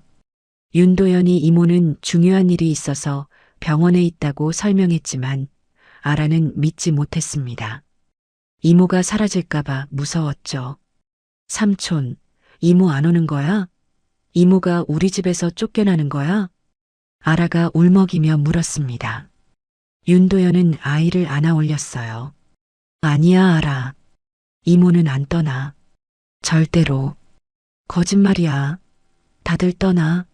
엄마 아빠도 떠났어. 아라가 울기 시작했습니다. 숨이 가빠지기 시작했어요. 호흡 발작이 오고 있었습니다. 윤도현은 당황해서 아이의 등을 쓰다듬었죠. 아라야, 천천히 숨 쉬어. 이모는 안 떠나. 삼촌이 약속할게. 하지만 아라는 계속 울었습니다. 숨이 점점 가빠졌어요. 윤도현은 급히 채은에게 전화를 걸었습니다. 채은 씨, 아라가. 아라가 당신을 찾고 있습니다. 올 수 있습니까? 30분 뒤 채은이 저택에 도착했습니다.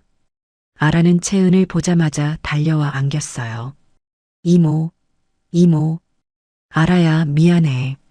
이모가 늦었지? 채은이 아이를 꼭 안았습니다. 아라는 채은의 품에서 울었어요. 한참을 울다가 겨우 진정했습니다. 채은은 아이의 눈을 바라보며 말했죠. 이모는 도망 안 가.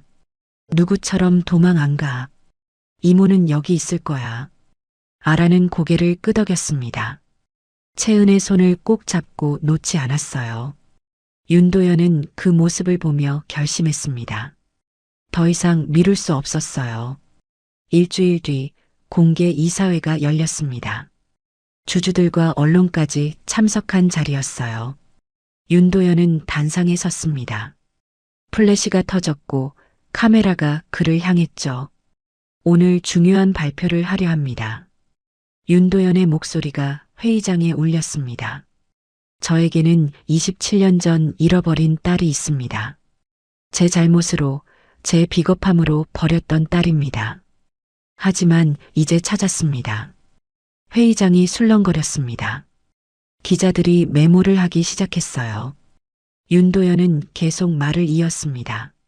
내 잘못으로 잃은 가족을 더 이상 버리지 않겠습니다.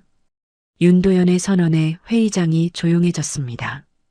그는 서류를 들어 올렸죠. 강채은을 법적으로 제 장녀로 입적시키겠습니다. 그리고 라온홀딩스 지분 10%를 양도하고 사회공헌재단 이사장으로 임명할 것입니다. 회의장이 다시 술렁거렸습니다. 10%면 엄청난 지분이었어요. 경영권에도 영향을 줄 수 있는 수준이었죠. 윤재범이 자리에서 일어났습니다. 형님, 이건 독단적인 결정입니다. 주주들과 상의도 없이. 독단이 아닙니다. 책임입니다. 윤도현이 윤재범을 봤습니다. 나는 3년 전 안전 예산을 줄이는 서류에 서명했습니다. 그 결과로 내 여동생 부부가 죽었어요. 27년 전에는 사랑하던 여자를 버렸고 그 여자는 혼자 아이를 낳고 혼자 죽었습니다. 나는 평생 잘못된 선택을 해왔어요. 하지만 이번엔 다릅니다. 이번엔 제대로 책임지겠습니다. 회의장이 숨죽였습니다. 윤도현의 고백은 자신의 모든 약점을 드러내는 것이었어요. 하지만 그는 개의치 않았습니다. 라온홀딩스는 이제 달라질 것입니다. 이윤만 쫓는 회사가 아니라 사람을 지키는 회사가 될 것입니다. 그 첫걸음으로 사회공헌재단을 만들고 내 딸이 그 재단을 이끌게 할 것입니다. 박수가 터져 나왔습니다. 처음엔 몇몇이었지만 점차 회의장 전체로 퍼졌어요. 모두가 동의한 건 아니었지만 윤도현의 결단에 감동한 사람들이 있었습니다. 하지만 그날 밤 병원에서 급한 전화가 왔습니다. 박미순의 상태가 급격히 악화됐다는 연락이었어요. 채은과 윤도현은 급히 병원으로 달려갔습니다. 중환자실에 들어갔을 때 박미순은 산소 마스크를 쓰고 의식이 희미한 상태였습니다. 의사는 조용히 고개를 저었어요. 더 이상 할 수 있는 게 없다는 뜻이었죠. 채은은 양엄마의 손을 잡았습니다. 차갑고 가는 손이었어요. 눈물이 주르르 흘러내렸습니다. 엄마, 나야. 채은이야. 박미순이 희미하게 눈을 떴습니다. 채은을 봤어요. 그리고 옆에 서 있는 윤도현도 봤습니다. 박미순은 떨리는 손으로 채은의 손과 윤도현의 손을 함께 잡아주었어요. 이제 둘이서 서로 지켜줘. 박미순의 마지막 말이었습니다. 그녀는 눈을 감았어요. 심전도 모니터의 선이 일자로 펴졌습니다. 채은은 양엄마의 손을 놓지 못했습니다. 윤도현은 고개를 숙였어요. 이 여자가 자신의 딸을 25년 넘게 지켜줬습니다. 이제 그 책임은 자신의 몫이었죠. 장례식은 조용하게 치러졌습니다. 채은과 윤도현, 아라, 그리고 몇몇 이웃들만 참석했어요. 화환은 많았습니다. 라온홀딩스 직원들이 보낸 것들이었죠. 하지만 채은은 화려한 화환보다 이웃 할머니가 가져온 국화 한 송이가 더 소중했습니다. 장례식장에서 채은은 영정 사진을 바라봤습니다. 양엄마의 웃는 얼굴이 액자 속에 있었어요. 채은은 복잡한 감정에 휩싸였습니다. 자신을 키워준 엄마를 보냈고 자신을 낳아준 아버지를 찾았습니다. 기쁨과 슬픔이 동시에 밀려왔어요. 장례를 마치고 채은은 아라와 함께 옛날 반지하 집으로 갔습니다. 화재로 일부가 손상됐지만 양엄마 방은 온전했어요. 채은은 방문을 열고 들어갔습니다. 낡은 이불, 오래된 옷장, 작은 화장대, 모든 게 그대로였습니다. 이모, 여기가 이모네 집이야? 아라가 주위를 둘러보며 물었습니다. 채은은 고개를 끄덕였어요. 응, 이모가 양엄마랑 함께 살던 곳이야. 두 사람은 함께 짐을 정리하기 시작했습니다. 옷을 개고 이불을 정리하고 사진을 모았어요.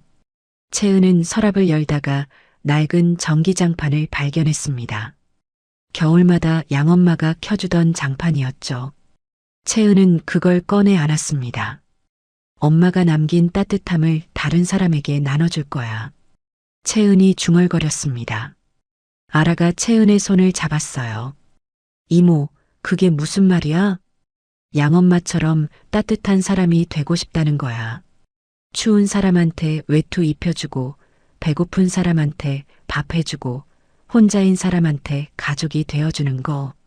아라는 고개를 끄덕였습니다. 잘 이해하지 못했지만 이모의 마음은 느낄 수 있었어요. 그날 저녁 윤도현이 반지하 집을 찾아왔습니다. 채은과 아라가 짐을 정리하는 걸 도왔어요. 셋이서 함께 오래된 물건들을 박스에 담았습니다. 윤도현은 낡은 이불을 접으며 조심스럽게 말했습니다. 박미순 씨 이름으로 재단을 만들고 싶습니다. 미순 재단이라고요. 채은은 손을 멈추고 윤도현을 봤습니다. 미순 재단요? 네. 비정규직 노동자, 보호자 없는 청년, 재개발 피해를 입은 세입자들을 돕는 재단입니다. 박미순 씨처럼 평생 남을 위해 살았던 분의 이름을 걸고 싶어요. 채은의 눈에 눈물이 고였습니다. 윤도현은 계속 말을 이었습니다. 그리고 당신이 이사장을 맡아주길 바랍니다. 이건 책임이기도 하지만 속죄이기도 합니다. 내가 못한 일을 당신이 이어줬으면 합니다. 채은은 한참을 생각했습니다. 그리고 고개를 끄덕였어요. 할게요. 양엄마가 하셨던 것처럼 따뜻한 일을 하고 싶어요. 1년이 흘렀습니다. 다시 겨울이 찾아왔어요. 서울 하늘은 흐렸고 기상청은 저녁부터 눈이 내릴 거라고 예보했습니다. 강남역 광장에는 하얀 천막이 세워져 있었어요. 천막 위에는 큰 현수막이 걸려 있었습니다. 미순 재단 겨울 외투 나눔 캠페인. 채은은 천막 안에서 외투들을 정리하고 있었습니다. 다양한 사이즈의 패딩, 점퍼, 코트가 깔끔하게 정돈되어 있었어요. 모두 새 옷이었습니다. 재단에서 직접 제작한 것들이었죠. 각 외투에는 작은 태그가 달려 있었어요. 따뜻함을 나눕니다. 마이너스 미순 재단. 이모, 이거 어디 놓아? 아라가 작은 박스를 들고 뛰어왔습니다. 7살이 된 아라는 많이 달라져 있었어요. 얼굴에는 혈색이 돌았고 목소리는 밝았습니다. 예전처럼 숨이 가빠지는 일도 줄어들었죠. 아라는 이제 유치원에도 다니고 친구들과도 어울렸습니다. 여기 놓으렴. 고마워, 아라야. 채은이 웃으며 말했습니다. 아라는 박스를 내려놓고 외투들을 만져봤어요. 이모, 이거 진짜 따뜻해. 저번에 이모가 나한테 입혀준 것처럼. 채은은 1년 전을 떠올렸습니다. 추운 새벽 버스 정류장에서 떨고 있던 아라에게 자신의 외투를 벗어줬던 그날. 그 외투 한 벌로 시작된 모든 일들. 해고, 재회, 출생의 비밀, 그리고 가족의 회복. 이제 채은은 그때의 선택을 후회하지 않았습니다. 오히려 자랑스러웠어요. 그래, 아라야. 이 외투들이 누군가를 따뜻하게 해줄 거야. 오후 2시 캠페인이 시작됐습니다. 사람들이 하나둘 모여들기 시작했어요. 노숙인, 쪽방촌 주민, 일용직 노동자, 가난한 가정의 아이들. 채은은 한 명 한 명에게 외투를 건네며 말을 걸었습니다. 사이즈가 맞는지 입어보세요. 불편하시면 바꿔드릴게요. 한 할머니가 패딩을 받아 입었습니다. 조금 큰 듯 했지만 할머니는 만족스러워했어요. 고맙습니다, 아가씨. 올겨울은 좀 덜 춥겠네. 채은은 할머니의 손을 잡았습니다. 건강하세요. 재단에서 무료 급식도 하니까 언제든 오세요. 할머니가 떠나고 다음 사람이 왔습니다. 어린 남자아이를 데리고 온 젊은 엄마였어요. 아이는 얇은 점퍼 하나만 걸치고 있었고 손이 빨갛게 얼어 있었습니다. 채은은 아이에게 맞는 사이즈를 찾아 꺼냈어요. 이거 입어볼래? 아이는 고개를 끄덕였습니다. 채은이 외투를 입혀주자 아이의 얼굴이 환해졌어요. 엄마는 눈물을 글썽이며 인사했습니다. 감사합니다. 정말 감사합니다. 채은은 고개를 저었습니다. 아니에요. 이게 제가 해야 할 일이에요. 알아도 채은 옆에서 열심히 도왔습니다. 작은 손으로 외투를 들고 사람들에게 건넸어요. 꼬마 홍보대사라는 명찰을 달고 있었지만 아라는 그저 즐거워 보였습니다. 사람들과 이야기하고 웃고 함께 사진을 찍었죠. 윤도현은 조금 떨어진 곳에서 그 광경을 지켜보고 있었습니다. 검은 코트를 입고 조용히 서 있었어요. 예전 같았으면 회사 회의실에 앉아 서류를 검토하고 있을 시간이었습니다. 하지만 지금 윤도현은 회장실보다 재단 사무실에 있는 시간이 더 많았어요. 경영은 전문 경영인에게 맡기고 자신은 재단 활동에 집중했습니다. 박 비서가 옆에 섰습니다. 회장님, 오늘 참가자가 300명을 넘었습니다. 예상보다 훨씬 많습니다. 그만큼 도움이 필요한 사람이 많다는 뜻이겠죠. 윤도현이 조용히 대답했습니다. 박 비서는 태블릿을 켜서 보고서를 보여줬어요. 재단 설립 후 1년 동안 비정규직 노동자 450명에게 법률 지원을 했고 재개발 피해자 200명에게 임시 주거를 제공했습니다. 무료 급식은 하루 평균 300명이 이용하고 있습니다. 윤도현은 고개를 끄덕였습니다. 숫자로 보니 실감이 났어요. 1년 전만 해도 이런 일을 할 거라고는 생각하지 못했습니다. 하지만 지금은 이게 자신이 해야 할 일이라는 걸 알았죠. 잘하고 있습니다. 계속 확대해 나가도록 하죠.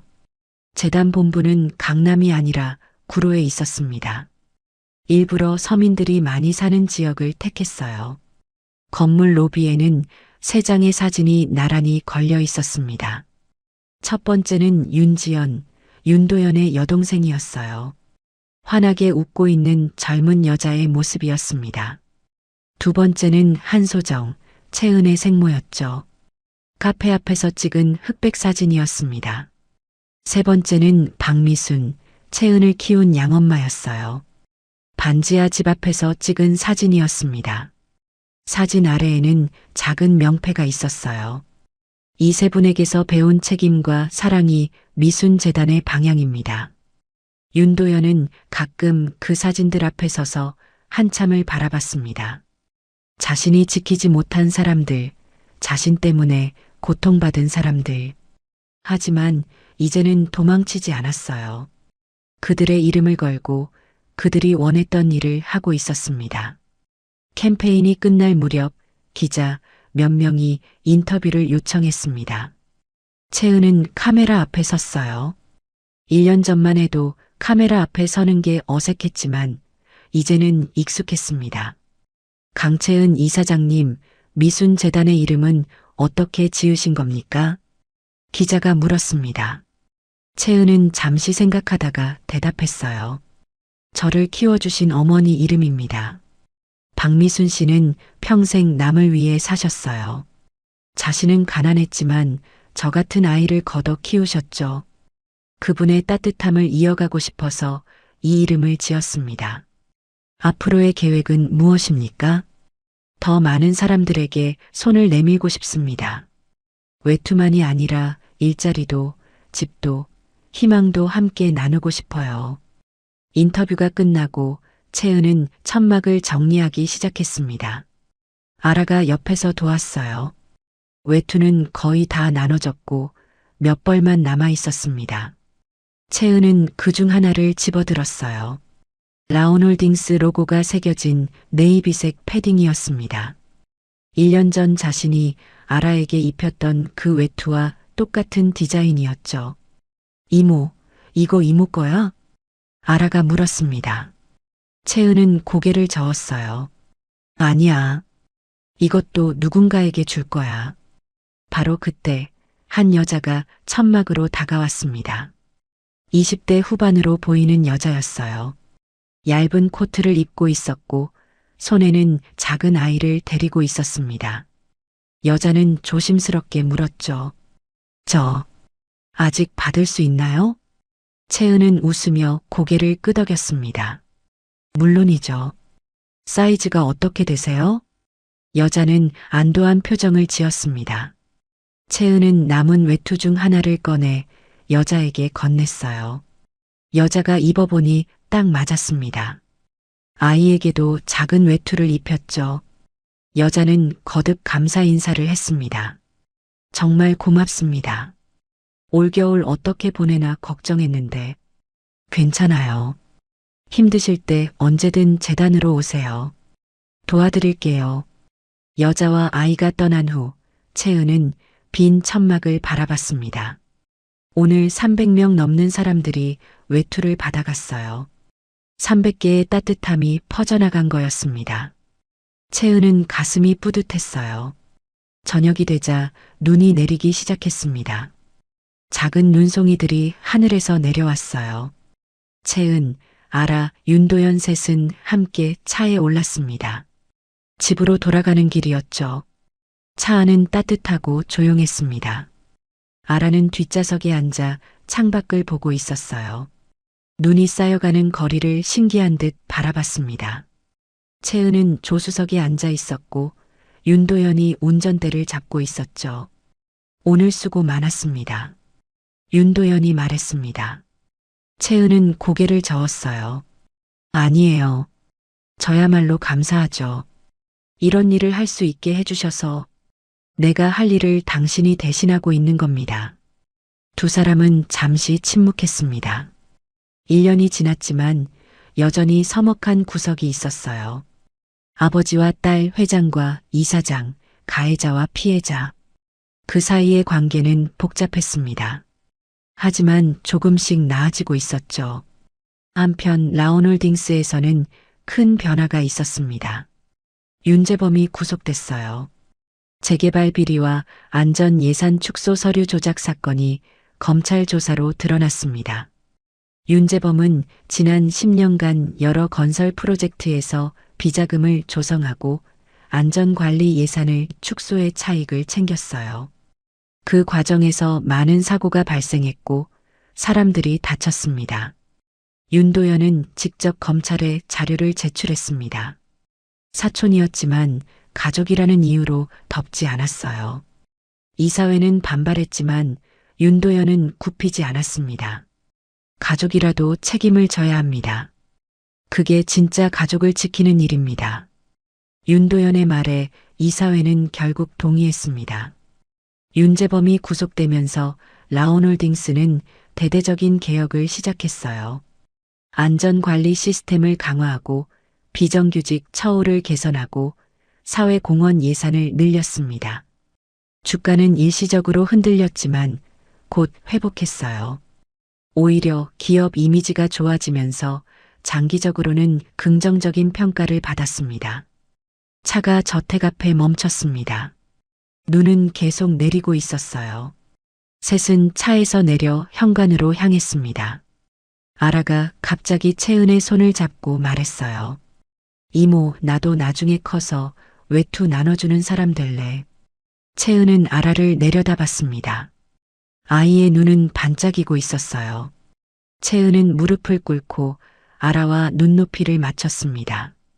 그래, 우리 아라. 꼭 그렇게 하자. 이모도 같이 할 거지? 당연하지.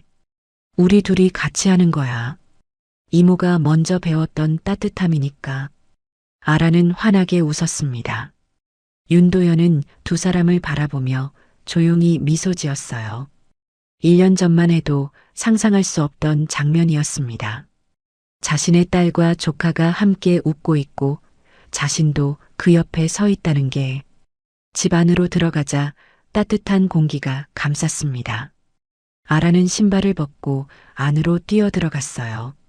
채은도 코트를 벗으며 뒤따랐습니다.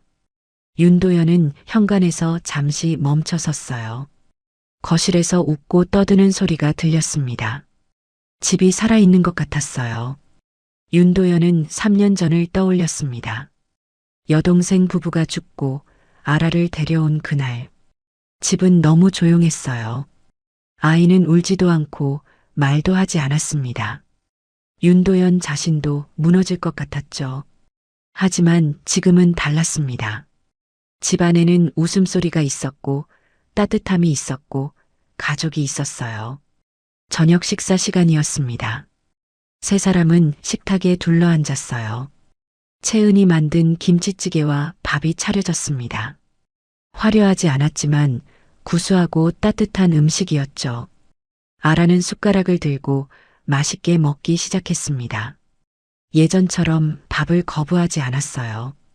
이모, 이거 정말 맛있어. 그래, 많이 먹어, 아라야. 윤도현도 조용히 밥을 먹었습니다. 채은이 만든 음식을 먹으며 문득 한소정이 떠올랐어요. 소정도 이렇게 소박하지만 따뜻한 음식을 만들었었죠. 윤도현은 젓가락을 내려놓고 채은을 봤습니다. 고맙습니다. 매일 이렇게 신경 써줘서. 채은은 고개를 저었어요. 아니에요. 저도 가족이니까요. 가족. 그 단어가 식탁 위에 부드럽게 내려앉았습니다. 윤도현은 눈시울이 뜨거워지는 걸 느꼈어요. 1년 전만 해도 이 단어를 입에 담을 자격이 없다고 생각했습니다. 하지만 이제는 조금씩 받아들이고 있었죠. 식사를 마치고 아라는 자기 방으로 갔습니다. 그림을 그리고 싶다고 했어요. 채은과 윤도현은 거실에 남았습니다. 창밖으로 눈이 계속 내리고 있었어요. 아라의 그림이 많이 달라졌습니다. 윤도현이 말했습니다. 채은은 고개를 끄덕였어요. 아라의 그림은 이제 밝은 색으로 가득했습니다. 검은 건물 대신 알록달록한 집이 그려져 있었고 작은 사람 대신 환하게 웃는 얼굴들이 그려져 있었죠. 그리고 가장 중요한 건 그림 속 가족이 셋이라는 거였습니다. 손을 맞잡고 서 있는 세 사람. 아라가 행복해 보입니다. 채은이 말했습니다. 윤도현은 고개를 끄덕였어요. 당신 덕분입니다. 아니에요. 우리 모두의 노력이죠. 두 사람은 잠시 침묵했습니다. 편안한 침묵이었어요. 1년 전만 해도 서로 어떻게 대해야 할지 몰라 어색했습니다. 하지만 이제는 조금씩 가족이 되어가고 있었죠. 완벽하지는 않았지만 노력하고 있었습니다. 밤이 깊어갔습니다. 아라는 잠들었고 집은 조용해졌어요. 채은은 자기 방으로 들어가기 전에 창문 앞에 섰습니다. 눈은 여전히 내리고 있었어요. 하얀 눈이 세상을 덮고 있었죠. 채은은 1년 전을 떠올렸습니다. 외투 한 벌을 벗어주고 해고당했던 그날. 모든 게 무너지는 것 같았어요. 하지만 그 외투가 새로운 시작이 됐습니다. 아라를 다시 만나게 했고, 진짜 아버지를 찾게 했고, 가족을 되찾게 했죠. 그리고 이제는 수백 명의 사람들에게 외투를 나눠주는 사람이 됐습니다. 채은은 서랍을 열었습니다. 오래된 봉투가 여전히 그곳에 있었어요. 한소정의 편지와 사진. 채은은 사진을 꺼내봤습니다. 엄마의 얼굴이 희미하게 미소 짓고 있었어요. 채은은 사진에 입맞춤했습니다. 엄마, 나 잘하고 있죠? 엄마가 원하던 대로 살고 있어요. 다음 날 아침, 눈은 그쳤습니다. 세상은 하얗게 변해 있었어요. 채은, 아라, 윤도현은 함께 아침을 먹고 재단으로 향했습니다. 오늘도 도움이 필요한 사람들이 기다리고 있었어요. 재단 건물 입구에 도착했을 때 몇몇 사람들이 이미 줄을 서 있었습니다. 채은은 그들을 보며 미소 지었어요. 이제 이 일이 자신의 삶이었습니다. 외투 한 벌로 시작된 인연이 수백 명의 삶을 바꾸는 일이 됐죠. 이모, 빨리 가자. 아라가 채은의 손을 잡고 건물로 뛰어갔습니다. 채은도 아이를 따라 뛰었어요. 윤도현은 두 사람의 뒷모습을 보며 천천히 걸었습니다. 3년 전 서류에 사인하며 잃어버렸던 모든 것. 그걸 이제 조금씩 되찾고 있었습니다. 완벽하게 회복할 수는 없었지만 그래도 괜찮았어요. 지금 이 순간 함께 걷고 있다는 게 중요했으니까요. 재단 로비에 걸린 세 장의 사진 앞을 지나갈 때 윤도현은 잠시 멈춰 섰습니다. 윤지연, 한소정, 박미순. 세 사람이 조용히 미소 짓고 있었어요. 윤도현은 고개를 숙여 묵념했습니다. 그리고 조용히 속삭였죠. 지켜보고 계세요. 이제는 제대로 하겠습니다. 하루가 시작됐습니다. 재단 문이 열리고 사람들이 들어왔어요. 채은은 한 명 한 명을 맞이하며 따뜻하게 웃었습니다. 아라는 옆에서 안내를 도왔고 윤도현은 뒤에서 조용히 지켜봤죠. 외투 한 벌로 시작된 이야기는 이제 수많은 따뜻함으로 이어지고 있었습니다. 그리고 그 따뜻함은 앞으로도 계속될 거예요. 채은과 아라가 그리고 윤도현이 함께 만들어가는 새로운 가족의 이야기로